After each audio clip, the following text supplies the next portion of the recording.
Hello, there's nothing new in political gridlock in Washington, but what is new is that Republicans and Democrats have fallen out over something which normally passes on a nod, raising the country's debt ceiling. While the politicians wrangle behind closed doors, out in the real America, there's a great deal of pain over the economy. Newsnight's Paul Mason has been taking the route from Oklahoma that inspired John Steinbeck's great novel, The Grapes of Wrath.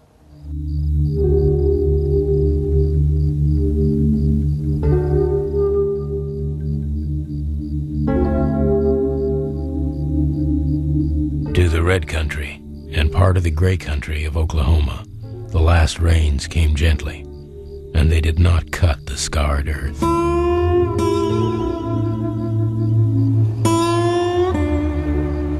So begins Steinbeck's novel, The Grapes of Wrath. The events it describes happened 80 years ago. But today, once again, America is in the grip of unemployment and Oklahoma in the grip of drought. And I'm about to retrace the journey Steinbeck describes. No tag, 52, no tag, no tag. At the cattle market in El Reno, business is brisk, but for the wrong reasons. Farmers are bringing their cows to market because the drought, worse than any for 60 years, leaves them with no option.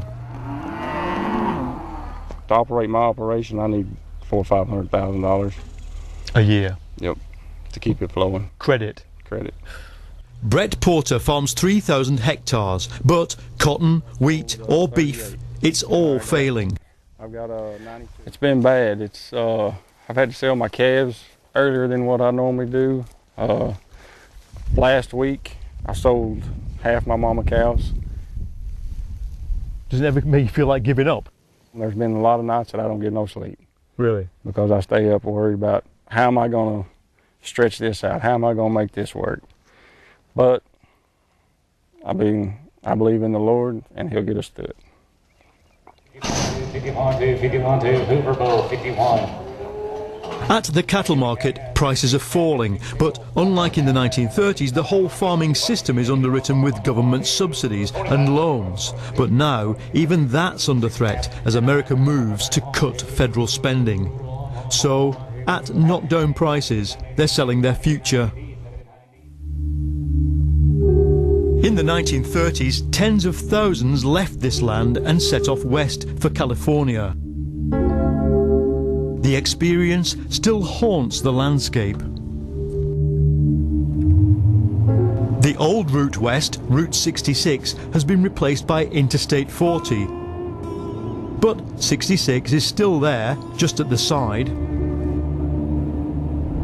In Steinbeck, the Jodes make this journey into a world of conflict, rootlessness, prejudice, and there's plenty of that today. What there is not today, and there was then, is general agreement about the direction of American economic policy, because then the state was set to play a larger part in crisis resolution, and now it's set to shrink.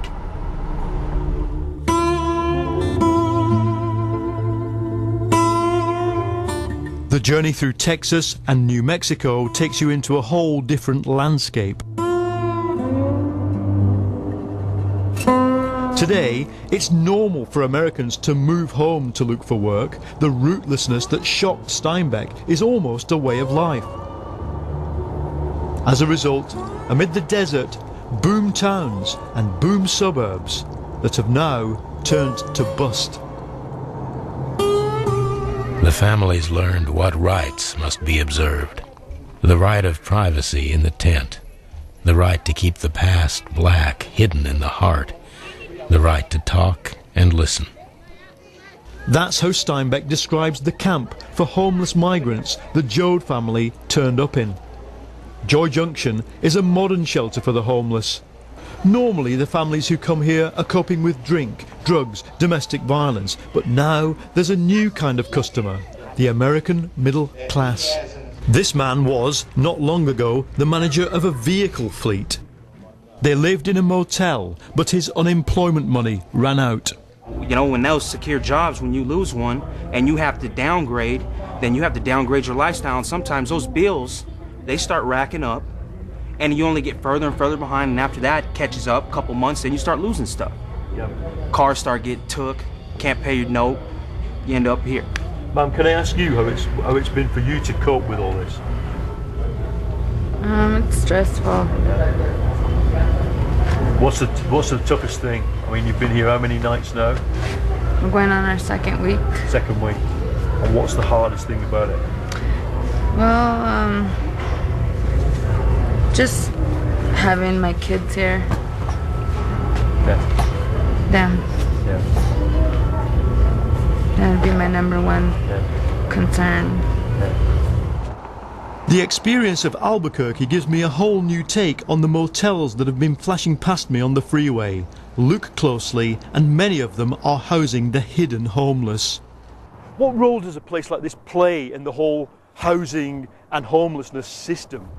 Huge. Many of our folks, for the first 7 to 10 days of each month, on the first or thereabouts of each month, they get their government SSI welfare check. They spend some or all of that on getting a room for 7 to 10 days.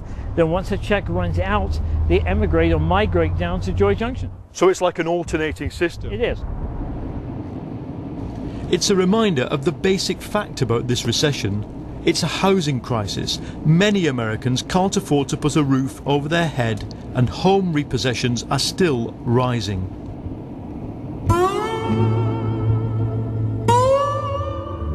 "80 years ago, the single road west through Arizona was filled with migrants. Farmers, workers, office workers, all displaced by poverty.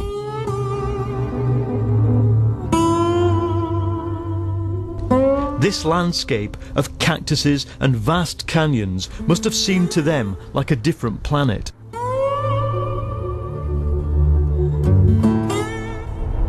If you compare the book to the actual journey, there's nothing in Steinbeck to prepare you for the vastness, the aridity and the distance that the 30s Dust Bowl migrants had to face. That's because I don't think Steinbeck ever made the full journey. What Steinbeck knew about was what lay at the end of the journey, which was social conflict. And today, you don't have to get to the end of the journey to find that. Arizona has become the political fault line of America, above all on the issue of migration. The boom times drew in millions of Hispanic migrants, millions of them illegal. But Arizona is still in recession and tensions are rising.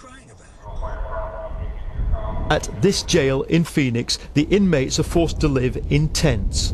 The temperature on the day I went there was 114 degrees Fahrenheit. They're forbidden to cover their heads in the sun. As well as pink towels, socks and sheets, they're required to wear pink underwear. The objective, humiliation. In this segregated section, every man is a migrant jailed under Arizona's anti-migrant laws and destined for deportation. Under a law called SB 1070, if you're stopped by the police and can't produce documents to prove your legal residence, you've committed an offence. Other laws criminalise the hiring of illegal migrants, transporting them. You don't have a name anymore. You become a number, and they call you alien, as if you were from another planet.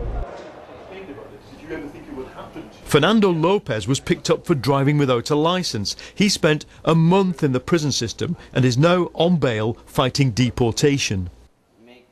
How do young Mexican men live? What kind of jobs do they do? Housekeeping, landscaping, restaurants. Every restaurant you're gonna find Mexicans in the back. What makes people come here? Since it is so inhospitable, these laws have been building up, why do people still come? It's really, really hard for them to live over there. So they don't have any other option than to go to other country. And I don't know, probably the best option is the United States. But the migrants keep on coming. In the car parks, at hardware stores, here and across America, men wait for casual work, for cash.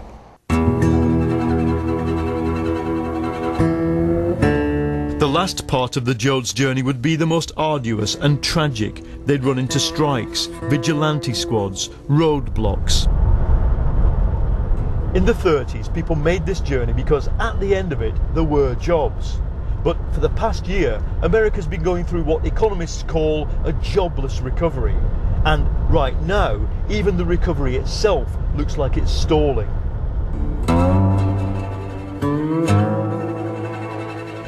In the book, the Jodes cross the Mojave Desert by night, and at dawn they come to the San Joaquin Valley. They drove through Tehachapi in the morning glow, and the sun came up behind them, and then suddenly they saw the great valley below them.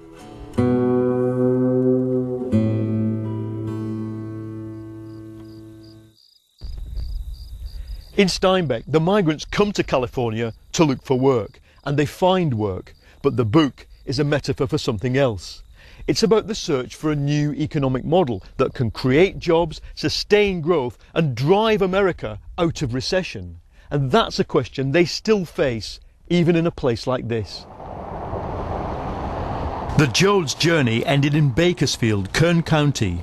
Today, the big employers here are oil and farming, but the biggest employer of all, by far, is the US government in the form of the military.